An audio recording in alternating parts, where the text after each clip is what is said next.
दिनांक 1 मार्च से 17 अप्रैल 2025 तक ग्रहों का उलटफेर कुछ इस तरह से हो रहा है और उसका असर, इसका प्रभाव हम मनुष्य जीवन के ऊपर अवश्य पड़ेगा। मैं राशि दर राशि इसके अनुसंधान में जानकारी दे रहा हूँ। कन्या राशि वालों, अभी ये वीडियो आपके लिए है, बहुत महत्वपूर्ण है। सबसे पहले ये जान लीजिए कि ग्रहों के अनुसंधान में क्या उलटफेर हो रहा है। शुक्र वक्री है, बुध 15 मार्च से वक्री, शनि 27 मार्च से अस्त। तो इस प्रकार से तीन तीन ग्रहों का यहाँ कहीं न कहीं ये फेरबदल हो रहा है, उलटफेर हो रहा है, तो इसका असर अवश्य होगा। अब ये जो सब ग्रहों का है चक्र, ये ग्रहों का उलटफेर 17 अप्रैल के बाद वह शांत होगा, वह अपनी गति में, नियत गति में भ्रमण करेंगे। किंतु अभी तो ये उलटफेर होगा। अब मैं फिर से याद दिला दूँ आपको कन्या राशि वालों कि मैंने पोस्टर में ये लिखा है कि आपदा है, किंतु एक बड़ा अवसर भी है। तो इसी बात के अनुसंधान में मैं बात करूँगा। आपदा शब्द सुन के, वह पढ़ के कन्या राशि वालों, आप बिल्कुल से अस्वस्थ न हो जाना, बेचैन न हो जाना, किंतु आगे एक बड़ा अवसर भी है। इसके अनुसंधान में जानिए और मैं शास्त्रोक्त उपाय भी आपको दूँगा और कन्या राशि वालों साथ ही आप जानेंगे कि आपके साथ क्या होने की संभावना है। बड़ा रोचक और महत्वपूर्ण ये वीडियो है। इस बवंडर से उभरने का उपाय भी मैं दूँगा और वो अवसर जो है किस प्रकार से आप प्राप्त करेंगे, इसके अनुसंधान में भी मैं जानकारी दूँगा। सबसे पहले मैं आपको अनुरोध करूँगा कि अभी तक आपने ये चैनल सब्सक्राइब नहीं की है, तो अवश्य सब्सक्राइब कीजिए और लाइक कीजिए। साथ ही कमेंट बॉक्स में आप जिस भगवान में श्रद्धा रखते हो, इस भगवान का जयकारा भी लिख दीजिए। अब आपके लिए मेरे पास एक समाचार भी है। आपके स्क्रीन के ऊपर इस प्रकार से आपको एक जॉइन का बटन दिख रहा होगा। इस जॉइन के बटन के ऊपर आप क्लिक कीजिए और जॉइन हो जाइए। आपके जॉइन होते ही आपको मेरे द्वारा कुछ शुभ सेवाएँ प्राप्त होने लगेगी। जैसे कि महत्वपूर्ण दिन की जानकारी, शुभ योगों के अनुसंधान में मैं जानकारी दूँगा। कोई विशेष दिन है तो उसका शुभ समय कौन-सा है, इसके अनुसंधान में मैं आपको जानकारी दूँगा। और यह सब जानकारी आपके जीवन को सुखी और समृद्ध बनाने के लिए बहुत मददगार पुरवार होगी। तो कृपया आप जॉइन हो जाइए और हम दोनों एक साथ जुड़ जाएँगे और जीवन के प्रति सुखी और संपन्न लक्ष्य हासिल करने में प्रयत्नशील रहेंगे। नमस्कार, मैं अमित त्रिवेदी, ज्योतिषाचार्य। कन्या राशि वालों, क्या होगा? किस प्रकार से संभावना बनेगी? आपके विचारों में कैसा परिवर्तन आएगा? अब ये जानिए। आप बहुत हद तक युक्तिबाज होंगे। आप ये समझेंगे कि मैं कुछ न कुछ ऐसा युक्ति लगाऊँ, कुछ न कुछ ऐसा प्लानिंग करूँ कि चीज़ें मेरी फ़ेवर में आ जाए। एक मौका आपको दिखेगा, किंतु इस मौके को मटेरियलाइज़ करने के बजाय आप उसको जो है अच्छी तरह से समझ नहीं सकोगे और उसका फ़ायदा आपको मिलते-मिलते रह जाएगा, इस प्रकार की परिस्थिति होगी। आप दिमाग तो खूब चलाओगे, बहुत कैलकुलेशन लगाओगे, किंतु ये कैलकुलेशन आपको साथ नहीं देगा, क्योंकि बुध वक्री है, शनि अस्त का है और साथ ही शुक्र महाराज जो है वह भी वक्री है, जो आपके भाग्यस्थान का स्वामी है। और मैंने आपके राशि चक्र का अभ्यास किया है और यह अभ्यास करके कन्या राशि वालों मैं आपको बता रहा हूँ। मैं जो कुछ भी बोल रहा हूँ वह ग्रह के संकेत देखकर मैं यहाँ बोल रहा हूँ। मेरी तो इच्छा है कि मैं बहुत अच्छा-अच्छा बोलूँ, किंतु मुझे ग्रह जो बुलवाएँगे मैं यही बोलूँगा।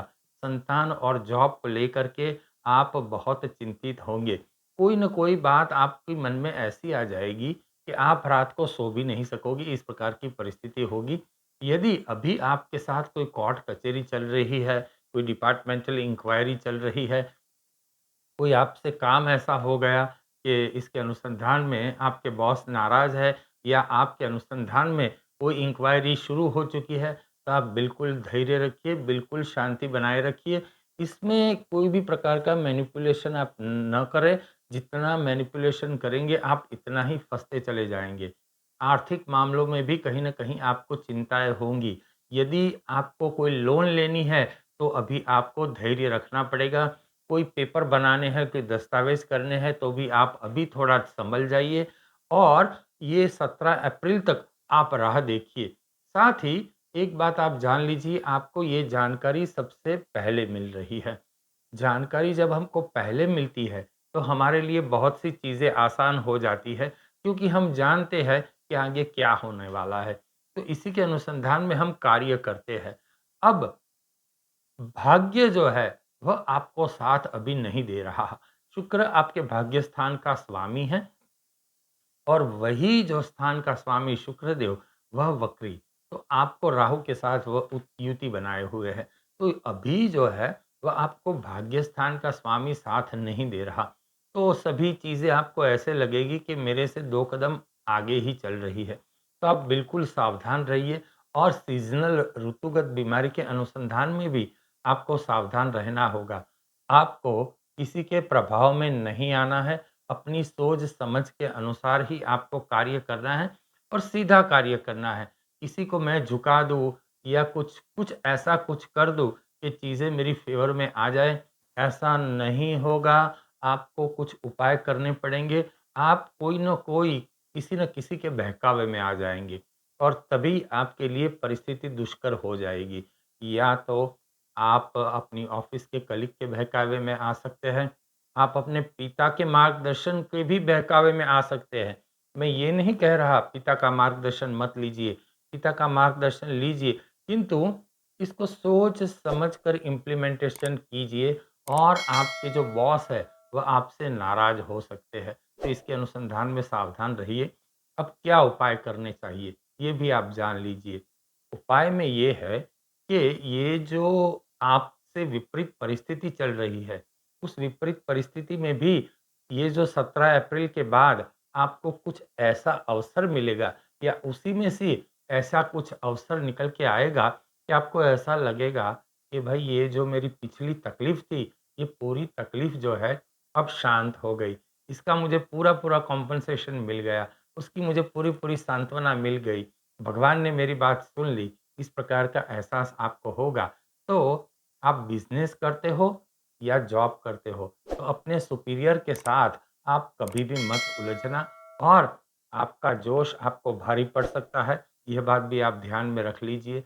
वाहन यदि आपको अधिक चलाना है, तो आप वाहन भी अभी ध्यान से चलाइए, क्योंकि वाहन चलाते समय ही बहुत हद तक संभव है कि आपके मन में उश्केराहट अधिक होगा और साथ ही जो मैंने कहा कि सँभलना, तो शेयर बाज़ार में कार्य करते हो तो शेयर बाज़ार में भी आपको सोच समझ के आगे बढ़ना होगा। बहुत सी अपॉर्च्युनिटी आपको दिखाई देगी शेयर बाज़ार में, किंतु आपको शेयर बाज़ार में बिल्कुल ध्यान से आगे बढ़ना है। अब मैं यहाँ आपको पुनः अनुरोध करना चाहूँगा कि आपने अभी तक सब्सक्राइब नहीं किया है, तो कर लीजिए और जॉइन भी हो जाइए। अब क्या आध्यात्मिक और सात्विक उपाय करने चाहिए, ये भी जान लीजिए। आपको विष्णु सहस्त्र नाम का पाठ करना है। हर बुधवार को विष्णु सहस्त्र नाम का पाठ करना है, ये भी जान लीजिए। आप बकरी या तोते की सेवा कीजिए। अगर कोई तोता बंद पिंजरे में है, तो उसको खरीद लीजिए और उसे छोड़ दीजिए, खुले आकाश में उसे जाने दीजिए। बकरी की सेवा कीजिए, उसको चारा डालिए और हरे कपड़े दान में दीजिए।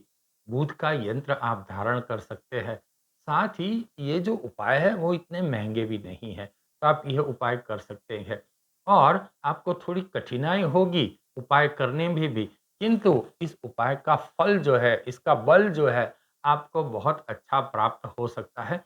आपको शांति से और धैर्य से ये कार्य करना है। साथ ही आपकी जो कुलदेवी है, उस कुलदेवी की पूजा उपासना अवश्य कीजिए। कहीं न कहीं मुझे ऐसा भी दिखाई देता है कि आपकी कुलदेवी जो है, आपसे नाराज़ है और यदि आपका कोई गुरु है और वह गुरु स्त्री पात्र है, तो अवश्य उनको नमन कीजिए, उनको हो सके तो दान दक्षिणा कीजिए। धैर्य रखिए, घबराइए मत, किसी भी अंधश्रद्धा में मत जाइए और जो मैंने उपाय कहा है, वो उपाय शांत मन से कीजिए। बहुत उपाय नहीं हो सकते, सभी उपाय नहीं हो सकते, तो कोई चिंता मत कीजिए। इसमें से 2-3 उपाय भी आपने रेगुलर कर लिए, तो आपको इसका बल, इसका फल प्राप्त हो सकता है। नमस्कार।